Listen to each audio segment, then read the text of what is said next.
এই মুহূর্তে কি নিয়ে একটা পোস্ট করা উচিত? আমার কথা বলতে হবে হচ্ছে এসএসসি 26 ব্যাচের জন্য লাস্ট মুহূর্তের প্রিপারেশন নিয়ে। তো এইটা লিখে আমি একটা ইন্টার চাপতেছি। তো চাপলেই সুন্দরভাবে আমার কাছে কিছু স্ক্রিপ্ট চলে আসে, যে স্ক্রিপ্ট দেখে সুন্দরভাবে বলা যায় আর কি। এই স্ক্রিপ্টটা চলে আসে কোথায়? এটা চলে আসে এখন চ্যাট জিপিটির মধ্যে, তাই না? তো চ্যাট জিপিটি আমাদের কাজটা কতটা সহজ করে দিছে, তাই না? অনেক সহজ, সত্যি কথা বলতে অনেক সহজ। অ্যান্ড স্টুডেন্টরা ওটা ইউজ করে, ক্রিয়েটররা ওটা ইউজ করে। আচ্ছা, কিন্তু এটার মধ্যে একটা ছোট্ট জিনিস কিন্তু হারিয়ে গেল আর কি। সেটা কি? আমরা আগে এই কাজটা কি করতাম? এই চ্যাট জিপিটিটা আগে আসলে গুগলে যাইতাম, গুগলে একটু সার্চ করতাম এসএসসি 26 ব্যাচের জন্য এই মুহূর্তে কে কে কোন কাজগুলো করতেছে। তখন কয়েকটা শর্টিং করতাম, এই জিনিসগুলো করা দরকার আর কি।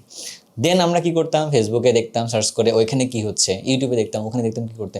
তারপর নিজের মাথার থেকে চিন্তা করে কিছু একটা ইউনিক কিছু একটা করার চেষ্টা করতাম, যা কিনা অ্যাকচুয়ালি ওই মানুষগুলোর জন্য দরকার আর কি। কথা বুঝছো? আচ্ছা, তাহলে ওই কাজটা আমাদের হয়ে করে দিচ্ছে কে? জিপিটি এই কাজটা আমাদের কাছে করে দিচ্ছে। কাজটা তো অনেক সহজ হয়ে গেছে, তাই না? কিন্তু এখান থেকে আমি কি হারিয়ে ফেললাম? আমার চিন্তা করার যে ক্ষমতা যেটা ছিল, আমি এটাই হারিয়ে ফেললাম আর কি। কথা বুঝছো?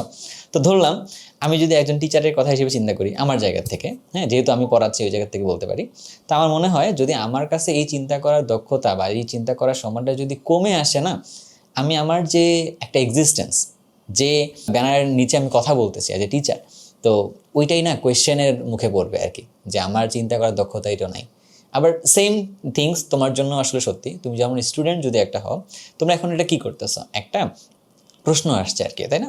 ধরো সামথিং লাইক দ্যাট, ধরো হাইব্রিডাইজেশন, কেমিস্ট্রি একটা টপিক হাইব্রিডাইজেশন। তো এটা কোয়েশ্চেন একটা আসছে, আমরা এখন কী করি? আমরা হচ্ছে হাইব্রিডাইজেশন টপিকটা সবার আগে মনে হয় চ্যাট জিপিটির কাছে দেই, বাবা বলো তো যে হাইব্রিডাইজেশন আসলে কী, এটা বলি না আমরা এরকমভাবে। বাট এইটা না বলে একটা সময় ছিল বা একটা সময় এখনও কিন্তু আমরাও চিন্তা করি, আরও স্টুডেন্টকে চিন্তা করি, উদ্বুদ্ধ করি যে টপিকটা নিয়ে তুমি একটু ভাবো না, তো মেন্টাল ইমেজে কী আসে, হাইব্রিড কথাটার থেকে তোমার মাথায় কী আসে আর কি। এটাতে ওই মেন্টাল ইমেজটাই কিন্তু আর কেউ চিন্তা করা শুরু করতেছি না আর কি। তো আমার কাছে কেন জানি মনে হয় যে আমরা তো আসলে মানে সায়েন্স অ্যান্ড টেকনোলজির থেকে অনেক বেশি পরিমাণে এক্সেলারেশনটা পেয়ে গেলাম, কিন্তু আমরা আবার কোথাও পিছিয়ে যাচ্ছি কিনা আর কি। এটা কি তোমার কখনো মনে হয়েছে? একটু যদি মনে হয়ে থাকে আমি বলবো তোমার অপিনিয়নটা একটু এই কমেন্ট সেকশনের মধ্যে ড্রপ করিও আর কি।